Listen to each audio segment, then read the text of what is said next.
Հակոբյանի ամուսինը շատ հարգանքի արժանի մարդ է։ Ու այս կինը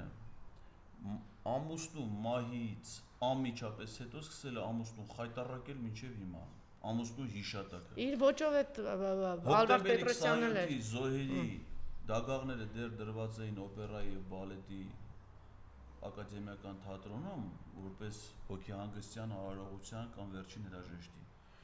Կինը հմեկով ինտերվյու էր տալի։ Ասեք, դες բան պատկերացնում ես, ամուսնու դիակը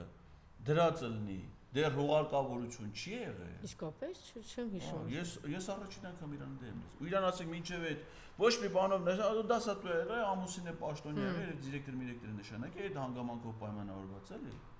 Ամուսնու դագաղը դեռ հուղարկավորություն չի եղել, հմեկին հարցազրույց է։ Անամոթիկին, զոհվածների ծնողներին, ես նոր պարոն Ղազարյան, ոստիկանները քարշ էին տալի եռաբլուրում, խոսել ես մի օր, մի բան ասել ես այդ քարշ տալու համար, զոհվածի հորը տարել նստացել են, բա մի հատը տենց հուզվի, տիկին Անահիտ,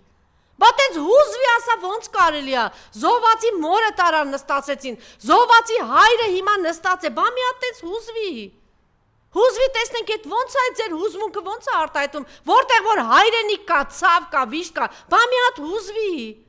բա 40,000 երեխա այնտեղ սովի մեջ նստած են մի տարի, բա մի հատ հուզվեիք, բա նախագահներին տարել են Բաքվի բան, բա մի հատ հուզվեք, բա մի հատ այլայլվեք այդ ձեր տարիքով այդ բոյով հանդերձ, բա մի հատ այլայլվեք, տեսնենք այդ ոնց է լինում։